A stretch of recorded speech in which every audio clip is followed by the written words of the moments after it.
Hello again. I am so happy you've joined me for another reading of our chronological New Testament plan. Today we will be reading from Matthew 2 and Luke 2, 39 through 52. Today I'm going to be reading from the New Testament, and I will be starting reading Matthew chapter 2.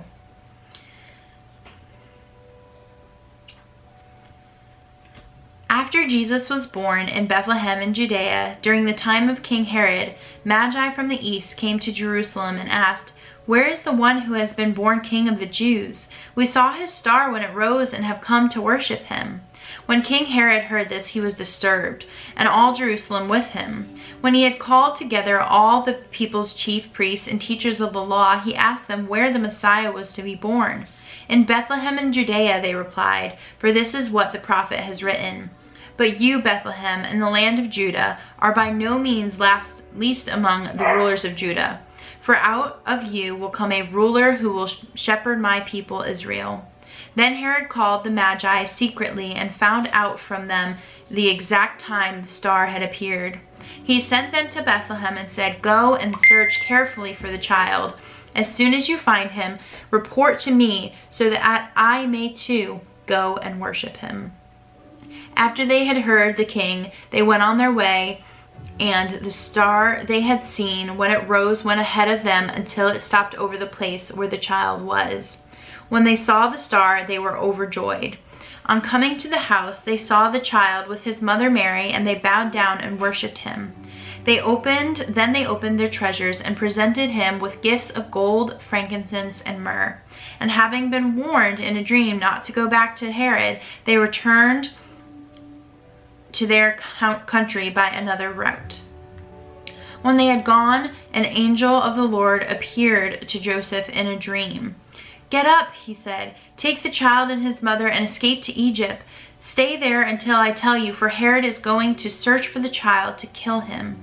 So he got up, took the child and his mother during the night, and left for Egypt, where he stayed until the death of Herod. And so was fulfilled what the Lord had said through the prophet, "Out of Egypt I called my son." When Herod realized that he had been outwitted by the Magi, he was furious. He gave orders to kill all the boys in Bethlehem and its vicinity who were 2 years old and under, in accordance with the time he had learned from the Magi. Then what was said through the prophet Jeremiah was fulfilled. A voice is heard in Ramah, weeping in great mourning, Rachel weeping for her children and refusing to be comforted because they are no more. After Herod died, an angel of the Lord appeared in a dream to Joseph in Egypt and said, "Get up and take the child and his mother and go to the land of Israel, for those who were trying to take the child's life are dead." So he got up, took the child and his mother, and went to the land of Israel. But when he heard that Archelaus was reigning in Judea in place of his father Herod, he was afraid to go there. Having been warned in a dream, he withdrew to the district of Galilee, and he went and lived in a town called Nazareth. So was fulfilled what was said through the prophets, that he would be called a Nazarene. We're going to go ahead back to Luke chapter 2. We left off on verse 39 last time. When Joseph and Mary had done everything required by the law of the Lord, they returned to Galilee, to their own town of Nazareth. And the child grew and became strong.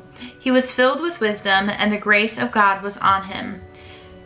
Every year, Jesus' parents went to Jerusalem for the festival of the Passover. When he was 12 years old, they went up to the festival according to the custom.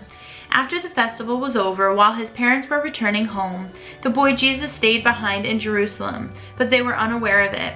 Thinking he was in their company, he traveled on for a day. Then they began looking for him among their relatives and friends. When they did not find him, they went back to Jerusalem to look for him. After 3 days, they found him in the temple courts, sitting among the teachers, listening to them and asking them questions. Everyone who heard him was amazed at his understanding and his answers. When his parents saw him, they were astonished. His mother said to him, "Son, why have you treated us like this? Your father and I have been anxiously searching for you."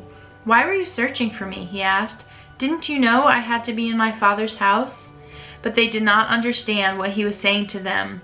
Then he went down to Nazareth with them and was obedient to them. But his mother treasured all these things in her heart. And Jesus grew in wisdom and stature and in favor with God and man. Amen. I hope you will join us for tomorrow's reading, the 4th reading of this plan. And I will see you in the next one. Bye.